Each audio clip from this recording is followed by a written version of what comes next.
Oke teman-teman, kembali lagi bersama channel Squad Sario. Di kesempatan kali ini saya ingin membagikan bagaimana standar operasional yang dilakukan saat penyambungan serat fiber optik ya teman-teman.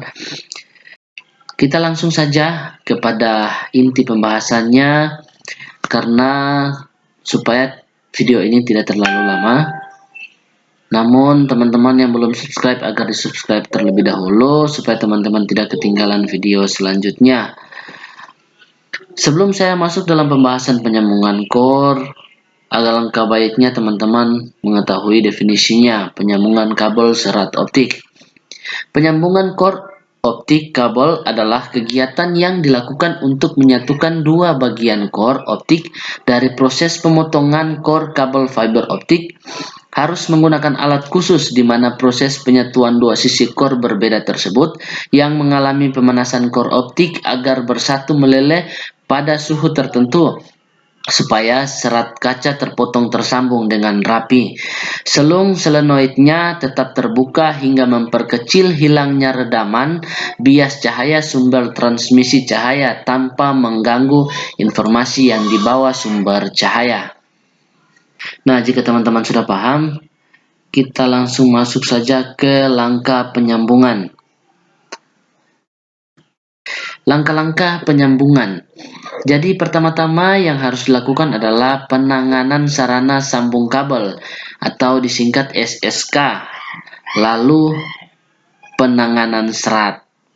Yang kedua, penyambungan kabel serat optik terdiri dari penyambungan kabel dan penyambungan serat.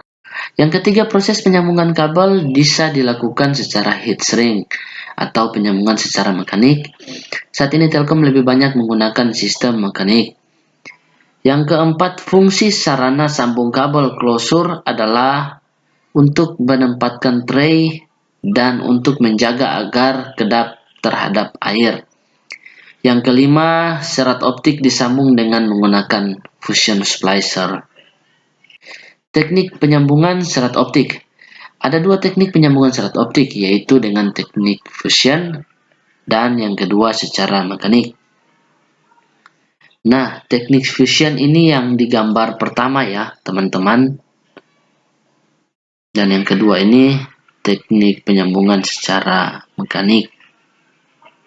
Telkom saat ini lebih banyak menggunakan cara fusion ya, teman-teman. Jadi untuk pembahasan selanjutnya kita akan bahas mengenai penyambungan secara fusion. Kita lanjut saja. Faktor kualitas sambungan. Nah, ada 4 ya teman-teman faktor kualitas sambungan untuk mendapat hasil penyambungan yang lebih baik. Ini 4 faktor teman-teman harus perhatikan. Yang pertama, kualitas kabel sesuai spesifikasi. Kabel yang belum lulus uji quality and assurance QA bila disambungkan akan berpotensi menghasilkan sambungan yang kurang baik, misalnya redaman tinggi. Nah, yang dimaksud di sini adalah kabel fiber optik yang kita gunakan dan untuk kita sambung ya teman-teman. Jikalau kualitas kabel itu tidak baik, akan menghasilkan pembiasan keluar atau cahaya yang dikirimkan tidak maksimal. Yang kedua, alat sambung yang baik. Alat sambung juga berpengaruh ya teman-teman. Alat sambung yang sudah lulus uji quality and assurance atau QA akan mudah dalam penanganan penyambungan. Sebaliknya, jika tidak sesuai dengan spesifikasi, akan sulit dalam melakukan penyambungan. Misalnya saat dikencangkan bautnya, alat sambung tersebut mengalami retak. Nah, yang kedua ini yang dimaksud adalah alat sambung yang kita gunakan ya teman-teman harus diperhatikan karena sangat berpengaruh dalam kualitas penyambungan. Nah, yang ketiga teman-teman, lingkungan yang bersih. Ini sangat berpengaruh ya teman-teman. Salah satu kunci keberhasilan dalam penyambungan fiber optik adalah lingkungan yang bersih dari debu. Usahakan bila bekerja di jalan yang penuh dengan debu akibat kendaraan bermotor yang lalu lalang, arena penyambungan tetap dijaga bebas dari debu, misalnya dengan memasang tenda pelindung. Nah, yang keempat ini jointer berpengalaman. Untuk mendapatkan kualitas hasil sambungan yang baik, terutama hasil penyambungan fiber optik, diperlukan tenaga yang memiliki keahlian khusus dan berpengalaman. Untuk memenuhi kualifikasi ini bisa ditempuh dengan cara mengikuti pelatihan atau sertifikasi serta melakukan praktik secara mandiri. Makin banyak melakukan penyambungan kabel atau core, maka keterampilan akan meningkat. Lakukan langkah-langkah ini sesering mungkin. Nah, yang dimaksud di sini adalah teman-teman ya, untuk menyambung fiber optik kita juga butuh keahlian. Jadi, sebelum menyambung fiber optik yang real yang dipakai, agar alangkah lebih baiknya teman-teman harus belajar terlebih dahulu. Oke, yang selanjutnya teman-teman, penyebab redaman pada sambungan. Yang pertama, diameter core tidak sama. Yang kedua, diameter core tidak center. Yang ketiga, permukaan fiber tidak rata. Dan yang keempat, sumbu fiber tidak rata atau sama. Yang kelima, penyimpangan sudut. Yang keenam, saat penyambungan meletakkan ujung serat fiber jauh pada V-groove.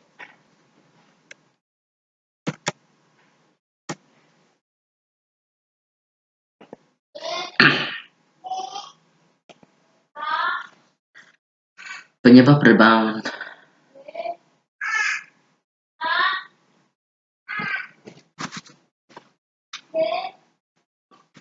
Ken!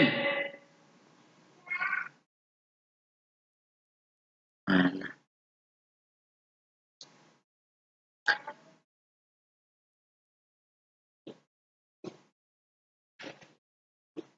Tadi ngarling ngapain suara pemakang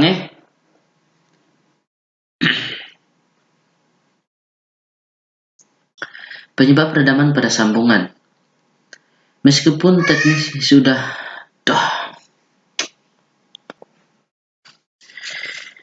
Nah, penyebab redaman pada sambungan. Tes.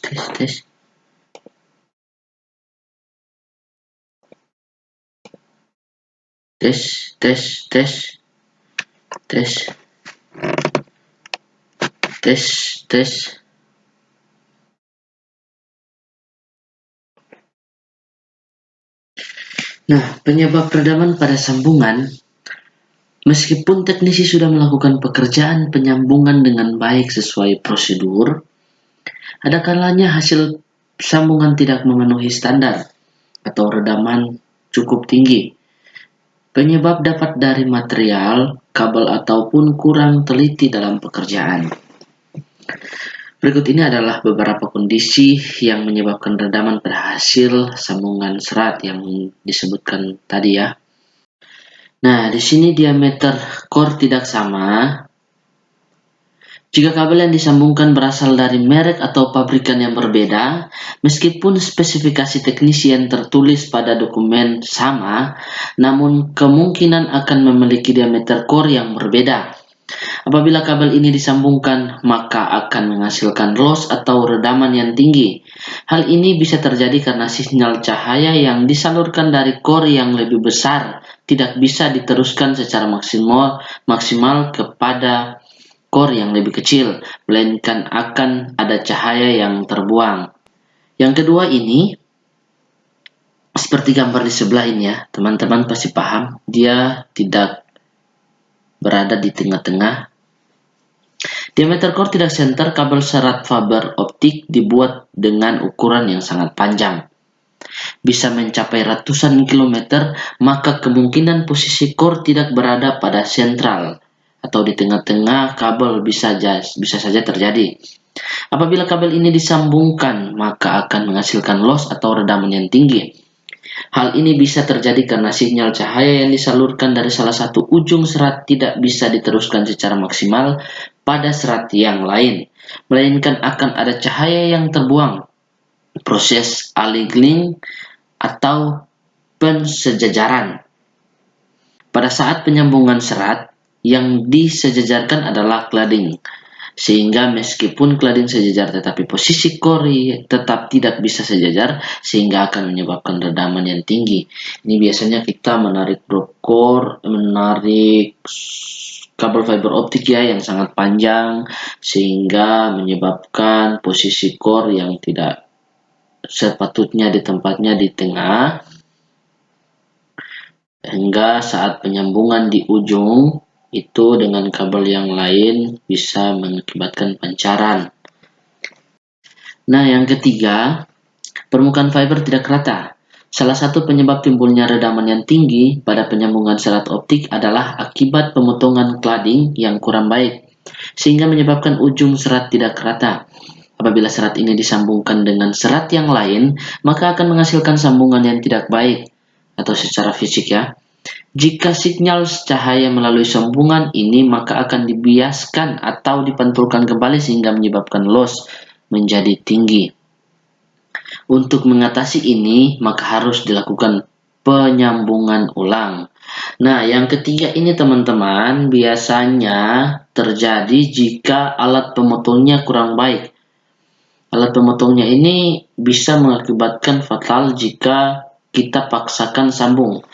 Jika setelah selesai dipotong, terus di layar alat sambungnya, splicernya itu tidak rata, alangkah baiknya dipotong kembali, dibersihkan dan dipotong kembali untuk menghindari penyebab redaman pada sambungan.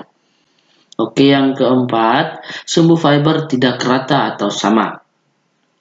Kesalahan lain yang bisa dilakukan oleh teknisi adalah menempatkan serat pada V-groove, alur V-groove ini tempat di mana serat optik diletakkan saat penyambungan ya teman-teman.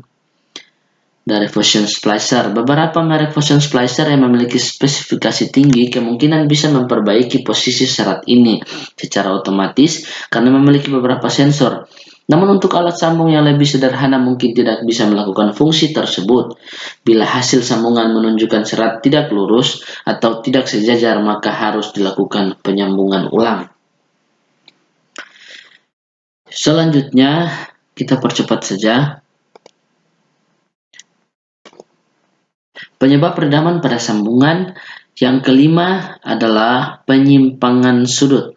Apabila penempatan core tidak berada dalam sudut yang sama, maka akan menghasilkan sambungan yang sangat tidak bagus. Beberapa merek Fusion Splicer yang memiliki spesifikasi tinggi kemungkinan bisa memperbaiki posisi serat ini secara otomatis karena memiliki beberapa sensor.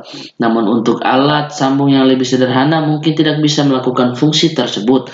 Apabila hasil sambungan menunjukkan adanya penyimpangan sudut, maka harus dilakukan penyambungan ulang. Seperti yang di samping ini ya. Dia sama saja yang sama dengan yang tadi, yang keempat. Hanya saja posisinya saja yang berbeda, yang dipengaruhi oleh core-nya sendiri atau cladding-nya sendiri.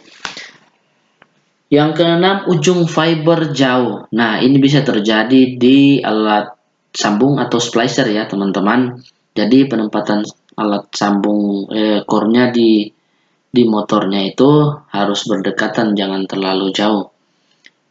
Penempatan fiber V-groove juga sangat menentukan kualitas hasil sambungan.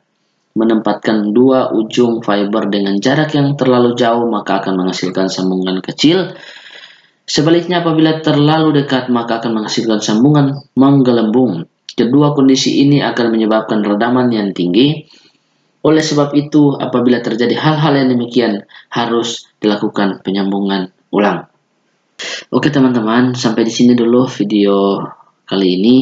Semoga bermanfaat buat teman-teman ya. Bagaimana cara spesifikasi yang sesuai prosedur untuk penyambungan fiber optik.